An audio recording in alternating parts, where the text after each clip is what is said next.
উত্তর 24 পরগনার সন্দেশখালীতে পুলিশের ওপর হামলার ঘটনায় আরও গ্রেফতারি। এবার ফেরার তৃণমূল কর্মী মুসা মোল্লার ভাই মুর্তাজা মোল্লা গ্রেফতার, পাকড়াও মুর্তাজা মোল্লার দুই ছেলেও। এই বিষয় নিয়ে আরো বিস্তারিত আমাদের জানাবেন প্রতিনিধি সমীরণ পাল আমাদের সঙ্গে রয়েছেন। সমীরণ, 3 জনকে পুলিশ গ্রেফতার করেছে, কিন্তু মূল অভিযুক্ত মুসা মোল্লা সে তো এখনো ফেরার। একেবারে মাধুরী, গতকাল রাতে দক্ষিণ 24 পরগনার জীবনতলা থানার কালিকাতলা বাজার থেকে মুর্তাজা মোল্লা অর্থাৎ মুসা মোল্লার ভাই এবং মুর্তাজা মোল্লার দুই ছেলে মুমতাজুল মোল্লা ও মনোয়ার হোসেন মোল্লা এবং তাদেরকে গ্রেপ্তার করা হয়েছে। আজকে তাদের বসিরহাট মহকুমা আদালতে পেশ করা হবে। এর আগে পুলিশের ওপর হামলার ঘটনায় 9কে গ্রেপ্তার করেছে, তাদের মধ্যেও একজন মুসা মোল্লার আত্মীয় ছিলেন। আজকে 3 জন অর্থাৎ মুসা মোল্লার ভাই এবং তার দুই ছেলে তাদেরকে গ্রেপ্তার করে বসিরহাট মহকুমা আদালতে পেশ করা হবে।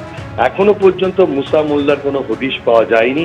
তবে গত যে ঘটনার দিন নেজার থানায় বয়ারমারি 2 নম্বর গ্রাম পঞ্চায়েতের প্রধান এবং উপপ্রধানকে দীর্ঘ জিজ্ঞাসাবাদ করে মুসা মোল্লা সম্পর্কে বেশ কিছু তথ্য পুলিশের হাতে উঠে এসেছে এবং সেই তথ্যের ভিত্তিতে মুসা মোল্লাকে খোঁজ করা হচ্ছে। ঘটনার দিন রাতে চুচুড়া মোড়ের কাছে বাসন্তী হাইওয়ের ধারে মুসা মোল্লার বাড়িতে যখন পুলিশ যায় তদন্তে এবং তাকে যখন পুলিশ গাড়িতে করে নিয়ে রাজবাড়ী পুলিশ ফাঁড়ির দিকে রওনা দেওয়ার চেষ্টা করে, সেই সময় মুসা মোল্লা তার অনুগামীদেরকে জড়ো করে। সেই পুলিশের ওপরে বাঁশ লাঠি দিয়ে চড়া হয় তার অনুগামীরা এবং সেই সময় মুসা মোল্লা সপরিবারে পালিয়ে যায়। ঠিক কোন পথে মুসা মোল্লা পালিয়ে গেছে সে ব্যাপারে এখনো পর্যন্ত পুলিশ অন্ধকারে। মুসা মোল্লা পুলিশের উপর হামলার ঘটনায় প্রধান অভিযুক্ত, তাকে এখন হন্যে হয়ে খুঁজছে পুলিশ। মাধুরী, ধন্যবাদ সমীরণ।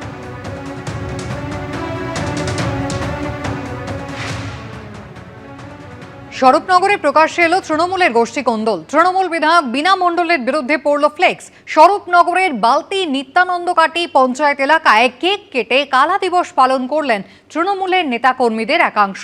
তৃণমূলের গোষ্ঠী কোন্দলের এই ছবি সামনে আসতেই শুরু হয়েছে রাজনৈতিক তরজা। তৃণমূল কর্মীদের অনুষ্ঠান করা হয়েছে, প্যান্ডেল লাগানো হয়েছে ফ্লেক্স, আর সেই ফ্লেক্সেই এলাকার তৃণমূল বিধায়কের উদ্দেশ্যেই ছিচিৎকার করা হয়েছে।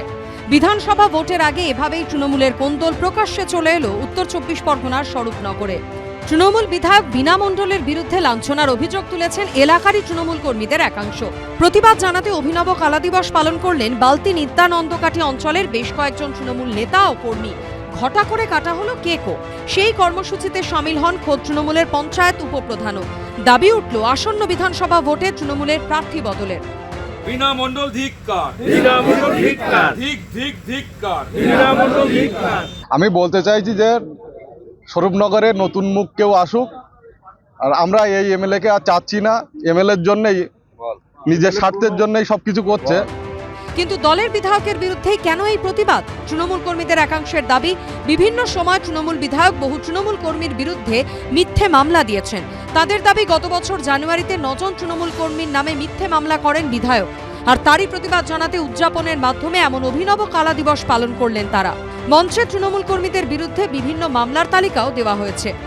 কালা দিবস হিসেবে আমরা এটা পালন করছি। 2025 সালের এই দিনে নিরীহ 9টা দলের সম্পদ, যারা তৃণমূলের কর্মী, যারা তৃণমূলের জন্য জীবন লড়িয়ে দেয়, আগামী দিনেও দেবে, তাদের বিরুদ্ধে এখানকার যে বিধায়ক মিথ্যা একটা কেস দিয়েছিল, সেইটা নৈশভোজের মধ্য দিয়ে আমরা রাজ্য জেলা নেতৃত্বকে সবাইকে জানাতে চাই। প্রায় 2,217 জন মতো মানুষের নামে কেস দিয়েছে। তৃণমূলেরই আরেকটি অংশের দাবি, যারা বিধায়কের বিরুদ্ধে সরব হয়েছেন তারা দলের কেউ নয়। এরা তৃণমূলের কেউ বলে আমরা মনে করি না। বিধায়ক কোনো অত্যাচার করেনি। গত 2025 সালের 2রা জানুয়ারি এই ধরনের একটা অনুষ্ঠান ওরা করেছিল এবং সেই অনুষ্ঠানে তারা অত্যন্ত বাজে অবস্থায় আমাদের তৃণমূলের পঞ্চায়েতের সদস্যার স্বামী তার বাড়ি ভাঙচুর করে এবং সেইটা নিয়ে তারা মামলা করেছে, বিধায়ক মামলা করতে যায়নি। তৃণমূলের কোন্দলের ছবি সামনে আসতেই কটাক্ষ করতে ছাড়েনি বিজেপি। গোষ্ঠী দ্বন্দ্বের জেরে তৃণমূলরা নতুন মুখ চাইছে, কিন্তু সারা পশ্চিমবঙ্গের মানুষ আর তৃণমূলকেই চাইছে না। যদিও স্বরূপনগরের তৃণমূল বিধায়ক বীণা মণ্ডলের কোনো প্রতিক্রিয়া মেলেনি।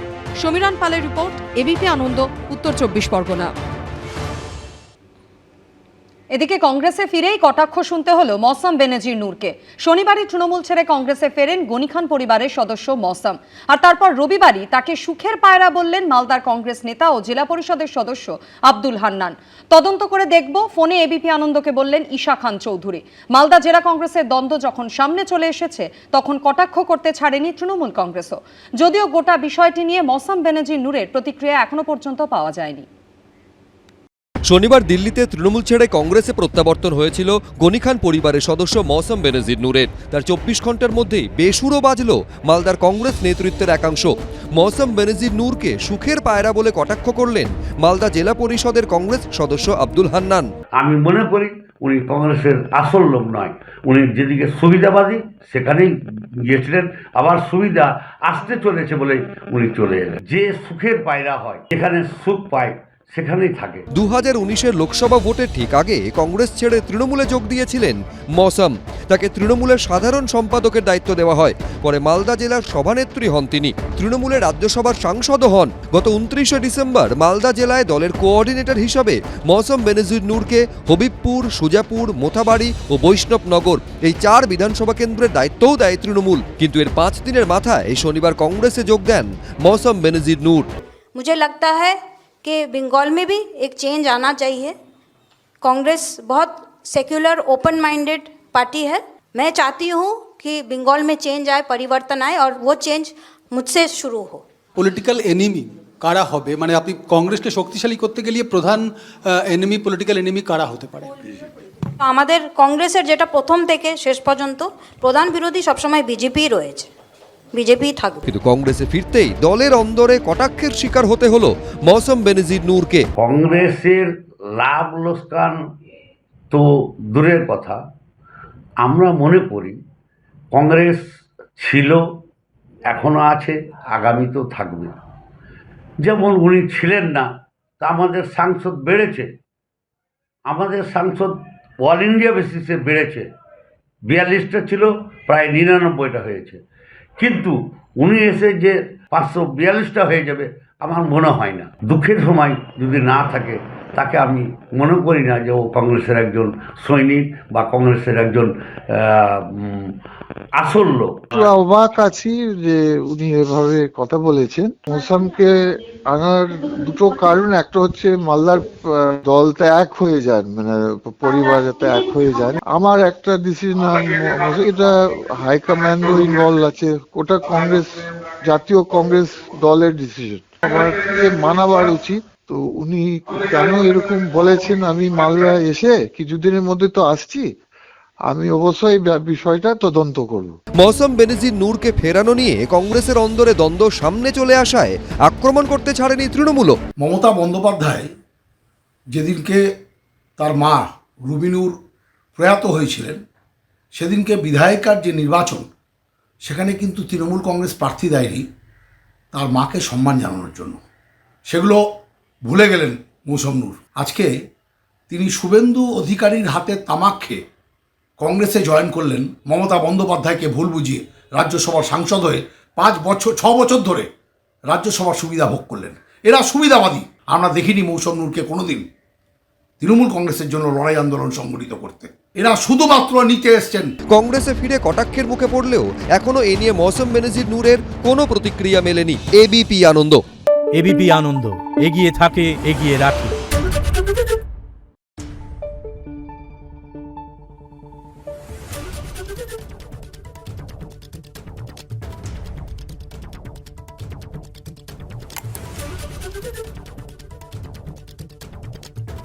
Thank you.